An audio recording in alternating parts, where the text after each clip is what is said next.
Hi there YouTube, it's me, Tobot Wilderness. Welcome to my channel and welcome to the first of this month's Korean toy reviews. Yes, today I have got a Tobot minifigure to review for you today. And yeah, before we get into the actual figure itself, let's start off with the packaging. Right, here it is. Tobot V Mini Classic. Here's the box. It's got the Tobot V logo on the top. It's got a picture of his alt mode there. Tobot V Mini Classic. It's got stuff on the side. It's got a picture of him on there. It's got all that product information on the bottom, and then on the back, it's got sort of CGI renders of the character in alt mode, robot mode, and there we go. It comes with a single page of instructions with 9 steps showing the transformation. Fairly straightforward. And here he is. So here is Classic in his alt mode, which is it's a customized, sort of classic car from the like a coupe from the probably about the 1920s, I suppose. I like to think, it's kind of like a, like a Duesenberg or something like that, like a classic car. He does have weapon storage. He's got this big lance because his robot mode is themed after like a medieval knight. So he's got his lance, and there's 2 ports. There's one on the spare wheel on each side. You can plug the lance in either side of his alt mode, but we'll just put it off to one side for the moment. But I mean, the alt mode is a beautiful, like I said, classic, like 1920s car. It's got the dropped. It's got a very, very low line, customized drop top roof on it. You look on the hood. It's got this beautiful sort of like engraved sort of classic sort of logo. It's got the big scalloped grille in gold. It's got the headlights picked out in blue. It's got some gold highlights here and a few around the windscreen. It's got gold painted wheels.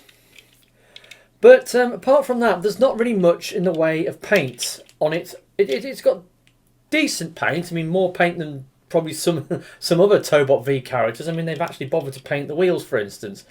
And obviously the classic sort of heraldic design on the hood is quite cool as well. So yeah, it doesn't look too bad in alt mode with the paint. It's pretty much a glossy black for the rest of it. But I have got the large one here for comparison, and here it is. Now obviously this is the original figure with the toe key, so if we remove the toe key from the back, but then you do the comparison, and you can see it's got the same sort of logo on the hood. But then when you look at the rest of the colours, you can see this one's got a lot more gold accents going on. And you look down the side, and it's got all the pinstriping's been picked out in gold. And it's got the gold sort of bumpers. It's got the gold pinstripes down the side. It's got the gold lights on the back. It's got the gold lights on the front. Again, another gold bumper. The spare wheels are picked out in gold as well. Whereas this one, it's missing a lot of those gold accents. You could, if you had some gold paint, you could, the coach lines on the bodywork are quite proud. They're quite big, so you could easily touch them up with some gold paint and make this guy look a lot better in his alt mode.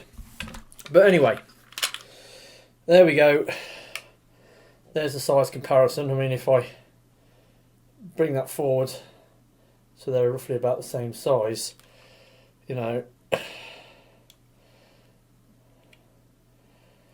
It's not bad. It's proportion wise, it's pretty good. It looks pretty neat. Pretty cool looking alt mode. It's got pin wheels, so it rolls extremely well.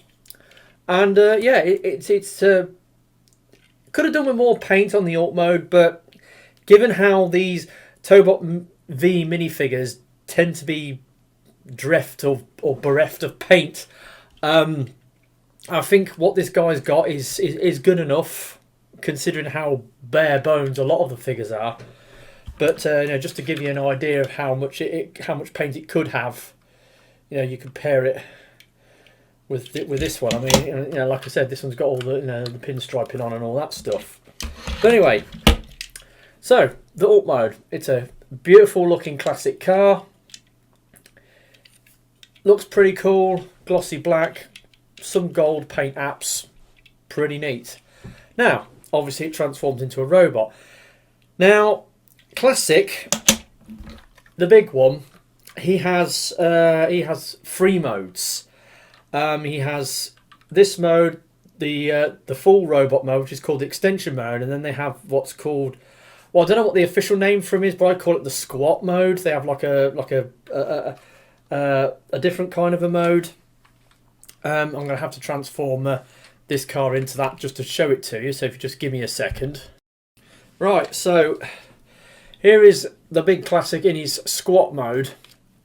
As you can see, it's got the he sort of bends over double over the back of the car. He's got this extra head sculpt that comes up. It's got light piping that's pretty good. Then he's got these squat little arms, and it's, yeah, that's his sort of normal mode. Now, I don't know whether this one can do this. I haven't actually tried, but we'll get into the transformation on this guy. I just wanted to show the squat mode by using the big figure, because I'm pretty sure this one can't do that. Right, so transformation on this guy. First of all, a bit of parts for me. You've got to pull the hood off. And I do like to think that, you know, when you pull the hood off, it almost looks like it's got engine detail underneath. So yeah, that's pretty cool. The big figure does that as well. Right, so then the arms, you've got to unpeg the arms from the side of the car very carefully. So you unpeg that, and then there's a ball joint on a linkage that folds the arms out at the top. Then you can fold the arms out double and then bring them forwards. So you fold the arm out and then bring it forwards. Twist it round at the waist. Then bring the front of the car down.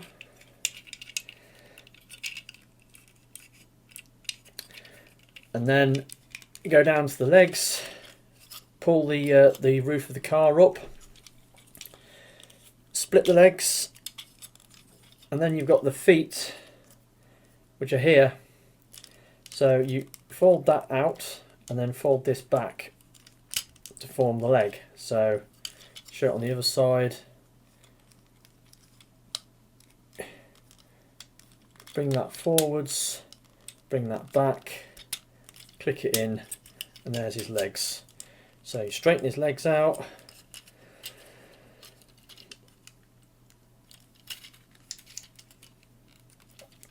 And then finally the head reveal. You've got these little pylons on the back, and then push the head up.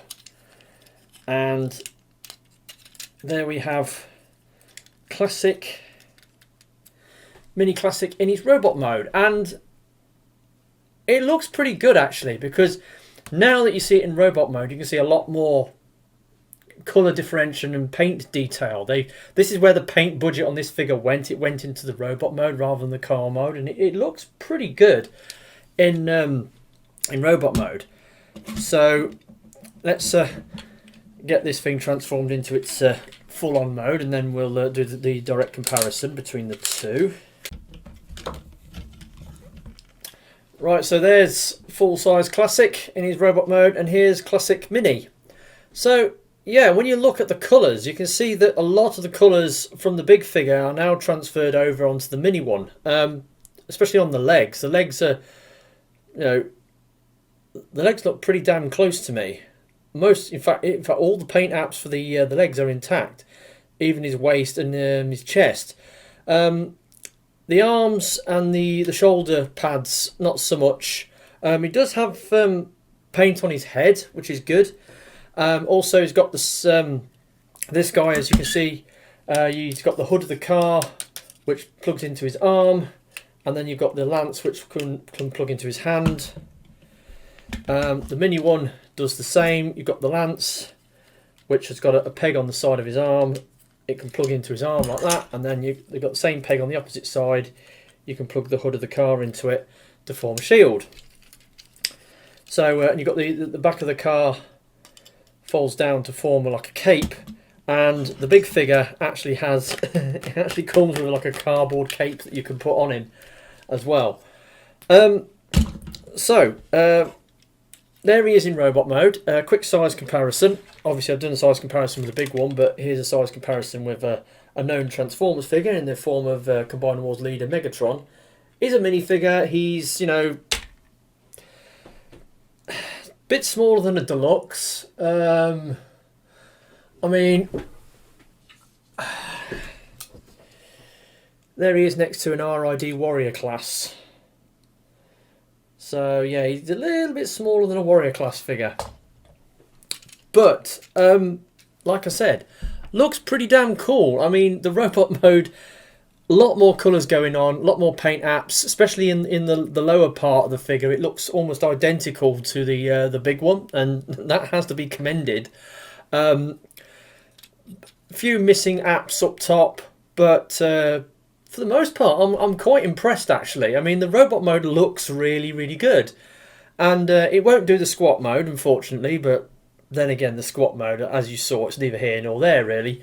So you only really, you know, concerned with the robot mode. Looks really good. Articulation, hasn't got anything at the head. The shoulders are on a ball joint, so you've got ball joint motion there. You've got like a link on the ball joint so the arms can go out to there. They can almost go all the way around, but because of clearances with, you know, the shoulder piece hitting stuff, the arms, now he's got this link, the link that comes down the back of the shoulder, so you know he can put his arm up. And then you've got the elbow, which has got a very deep bend because of transformation. It's got like a almost like a 180-degree bend on it. No bicep swivel, but then again it's a minifigure, so you know, very unlikely to get that. He does have a waist joint due to transformation. That's pretty cool. Now, the hips. Now, Tobot V minifigures, especially the ones that I've reviewed, are renowned for having hips that like to pop off while you're, you know, handling them. So basically, when you try to articulate the hips, you know, in and out, forwards and backwards, they tend to pop off. Now, what's this one like? We'll just have to wait and see. So it moves forward, it moves back, and it moves out. And if you take it a little bit further, yeah, it's not bad. That's not bad. They're all right. They're okay on this one. So yeah. So he's got a decent spread, and there you go. It's just popped off. So yeah, if you overextend the ball joints on these minifigures, they do tend to pop off. They're fairly tight. They're not loose, but they do, because of the angles of the stuff around them. When you move them to extremes of angle, they tend to force themselves off. Right, so the ball joint does offer a little bit of twist, but not much. Knee goes back to not quite 90 degrees, and then you've got this extra joint on the foot which can give you some, which bends forward, which can give you some articulation options. He's all right. He's okay actually. Like I said, I'm quite impressed with the amount of paint detail on the robot mode for a minifigure. For a Tobot V minifigure, that's quite impressive. It does look, you know, fairly close, especially on the lower part. It looks very, very close to the you know, the full size original. Upper torso, not so much. It's missing all the gold around the headlights and the bumpers. and some of the red parts as well. But aside from that, actually, I think this is a pretty neat little figure. It's one of the better Tobot V Minis that I've handled, and I know I've had quite a few of them now. They're pretty good, downsizing of the big one overall, and yeah, I'm pretty impressed with it. It's a pretty neat figure. So that has been my review of Tobot V Mini Classic, and also, I don't want to see any comments from people saying, oh, his name's not Classic, it's Paragon, because in the English dub they renamed this character to Paragon. This is the Korean original, right? It's the Korean original Mini Classic. You see, that's his name, right? Not Paragon, it's Classic. Yeah, for some reason, for the English dub, they renamed a bunch of the characters, and for a lot of the time, it's just not necessary. Why did they even bother? There was nothing wrong with the original names. But anyway, Tobot V Mini Classic, he's pretty neat, and that is my review for today. Hopefully you've enjoyed this. There'll be another review next week of my next Korean toy that I got this month, so I'll see you then. I've been Tobot Wilderness. Thank you for watching, and I'll see you all next time. Ta-da.